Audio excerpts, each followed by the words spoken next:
ជំរាបសួរបងប្អូនជាទីស្រឡាញ់ថ្ងៃនេះខ្ញុំនាំអារម្មណ៍បងប្អូនទៅមើលទឹកទន្លេឡើងម្ដងបងប្អូនណាដោយសារនៅស្រុកខ្ញុំភូមិខ្ញុំខេត្តនេះគឺទឹកឡើងមកហើយគឺទឹកឡើងពីកំពង់អញ្ចឹងបងប្អូននេះនៅភូមិប្រទេសថ្មីឃុំព្រៃឈរស្រុកបារាយខេត្តកំពង់ចាមបងប្អូននេះទេសនាផ្លូវដែលខ្ញុំទៅមើលទឹកឥឡូវកំពុងចេញដំណើរទៅឯងបងប្អូនដោយសារមានមនុស្សច្រើនជិះតាមនឹងអញ្ចឹងយើងអត់សូវហ៊ានជិះលឿនទេមានក្មេងមានអីអញ្ចឹងបងប្អូនដោយសារមានក្មេងមើលគោមើលក្របីមើលអីអញ្ចឹងទៅណាហើយនៅស្រុកនេះបងប្អូនឃើញហើយខ្ញុំជិះកាត់នេះគេធ្វើស្រែគេបាំងកស៊ូហើយឆក់ទៀតបងប្អូនចរះស្មៅគៀនហ្នឹងរីបឡាលួសតែអញ្ចឹងវាបើមិនធ្វើអញ្ចឹងវាអត់បានស្រូវទេដោយសារពេលដែលទឹកឡើងគឺកដោវាឡើងមកតាមទឹកអញ្ចឹងណាទឹកឡើងដេញមកអញ្ចឹងគឺវាស៊ីខ្លាំងណាស់បាំងប៉ុណ្្នឹងឯងនៅស៊ីឃើញបងប្អូន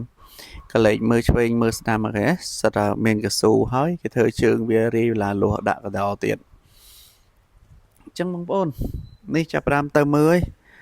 ចិត្តទៅដល់កន្លែងទឹកហ្នឹងហើយនោះឃើញកន្លែងវត្តហ្នឹងបើសិនជានិយាយប្រាប់បងប្អូនក៏បងប្អូនមិនជឿដែរមកទៅព្រោះវត្តនេះគឺវត្តដែលប្រកែស័ក្តិសិទ្ធិដោយសារទឹកឡើងខ្លាំងប៉ុណ្ណាក៏វត្តហ្នឹងផុសតែឡើងលើដែរបើបងប្អូនអត់ដឹងបងប្អូនអាចស៊ើបតិចទៅណាវត្តកំពង់សៀមស្រុកព្រៃឈរខេត្តកំពង់ចាមបងប្អូននឹងដឹងហើយស៊ើបមើលប្រវត្តិទៅណាទឹកឡើងប៉ុណ្ណាក៏អត់លិចដែរឥឡូវខ្ញុំចាប់ផ្ដើមជិះដល់ហើយបងប្អូនតិចទៀតឃើញទឹកហ្នឹងមានកូនក្មេងមានអីមួយនៅហ្នឹងហើយដោយសារពុកម្ដាយគេនៅមើលក្បែរហ្នឹងឯងព្រោះទឹកឥឡូវលិចផ្លូវណាបងប្អូនឃើញទេទឹកចាប់ផ្ដើមលិចផ្លូវហើយទឹកហ្នឹងកំពុងហូរពីជើងមកត្បូងមានកូនក្មេងមួយកំពុងហូរឃើញទឹកហូរខ្លាំងអត់នេះឯងបងទស្សនភាពនៅស្រុកខ្ញុំមើលទៅឃើញខៀវលំនោះអាហ្នឹងដើមតសក់ឥឡូវលិចដល់ចុងហើយបងប្អូនអើយបេះក៏អត់តន់ដែរដោយសារទឹកឡើងលឿនដោយសារខ្ញុំដឹងពីព្រោះទឹកហ្នឹង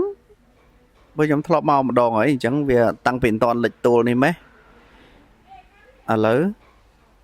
មកដល់កន្លែងដែលយើងត្រូវមើលហើយបងប្អូនអរគុណសម្រាប់មើលវីដេអូ